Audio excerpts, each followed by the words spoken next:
Israel, America और Iran जंगबंदी के बाद अब इजराइल के अंदर ही इजराइल पर और इजराइल के वजीर आजम बेन्यामिन नेतन्याहू को निशाना बनाया जा रहा है। बेन्यामिन नेतन्याहू के ऊपर अब बड़े इल्जाम खुद उन्हीं के मुल्क में लग रहे हैं। जी हां, बेन्यामिन नेतन्याहू पर सबसे बड़ा इल्जाम इजराइल के अपोजिशन लीडर ने लगाया है कि बेन्यामिन नेतन्याहू ने इजराइल को स्ट्रेटेजिक हार से दो चार किया है। Opposition leader Yair Lapid Netanyahu पर बरसे हैं। उन्होंने बड़ा इल्जाम लगाया है।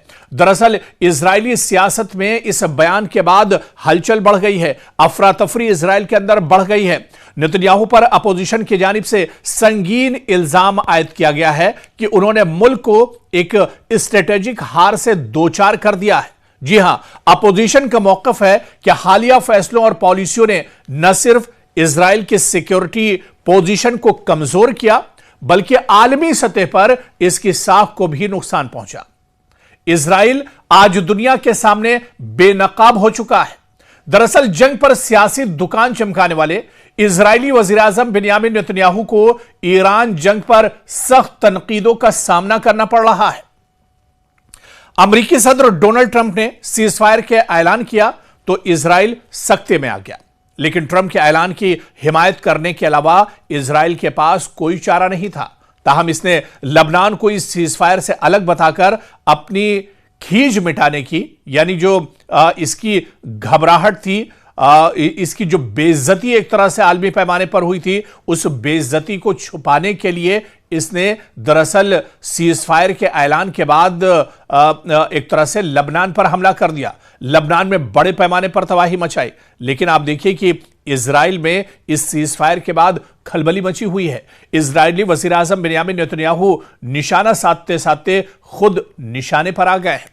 मीडिया रिपोर्ट्स के मुताबिक इजराइल की हिज़्ब इख्तिलाफ के रहनुमा यायर लैपिड ने बेन्यामिन नेतन्याहू की सख्त तनकीद की है। सीजफायर के ऐलान के बाद कौम से खिताब में अपोजिशन लीडर यायर लैपिड ने कहा कि नेतन्याहू ने हमारा सामना एक स्ट्रेटेजिक हार से कराया है। ये इससे कम नहीं।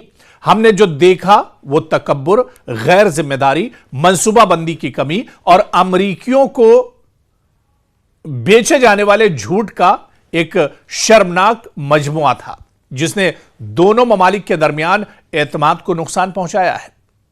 लैपिड ने कहा कि एक फौजी कामयाबी सिफारती तबाही में बदल गई। उन्होंने कहा कि यह सख्त बातें हैं, लेकिन कही जानी चाहिए। ईरान में क़यादत की तब्दीली नहीं हुई, जौहरी खतरा दूर नहीं हुआ, बैलिस्टिक मिसाइलें और हिजबुल्लाह की मिसाइलें इजरायलियों पर लगातार तनी हुई हैं। तो लैपिड ने कहा कि जिस मकसद के लिए दरअसल इजराइल ने यह जंग छेड़ी थी, जिस मकसद के लिए पूरे इजराइल को दरअसल एक बड़ी परेशानी में धकेल दिया गया, जिस मसले के लिए दरअसल पूरी इजराइल की आवाम को परेशान किया गया, उनकी जान पर एक तरह से बनाई, वो कोई मसला दरअसल इजराइल हल नहीं कर पाया है। चाहे उसमें दरअसल जौहरी खतरे की बात की जाए, चाहे इसके अलावा दूसरे और जो जिस तरह से इजराइल ईरान को मिटाने की बात कही जा रही थी, तमाम के तमाम चीजें एक तरह से उसी तरह से रह गई। और आज ईरान और लबनान की जो मिसाइलें हैं वो दरअसल इजराइल पर तनी हुई हैं।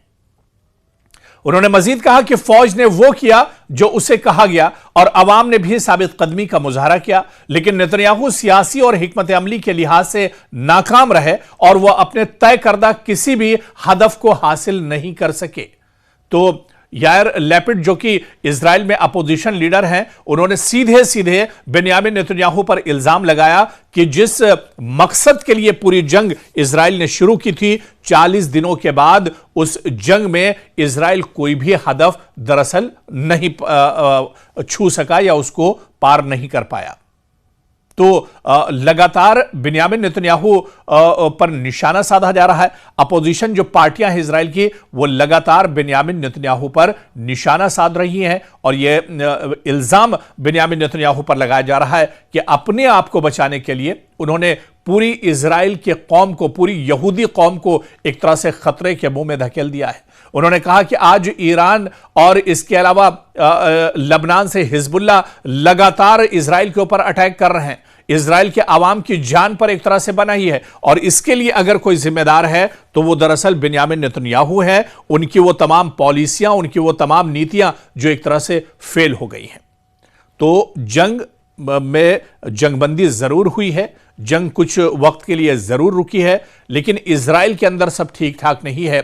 इजराइल के वजीर आजम को अब दरअसल इस जंग की कीमत चुकानी पड़ रही है। इजराइल के अंदर बड़े पैमाने पर एहतजाज हो रहे हैं। इजराइल के अंदर अपोजिशन जो जमातें हैं वो लगातार बिन्यामिन नेतन्याहू को निशाना बना रही हैं। यानी इजराइल की परेशानियां जंग खत्म होने के बाद भी या जंगबंदी के बाद भी इजराइल और बिन्यामिन नेतन्याहू की परेशानियां कम नहीं हुई हैं।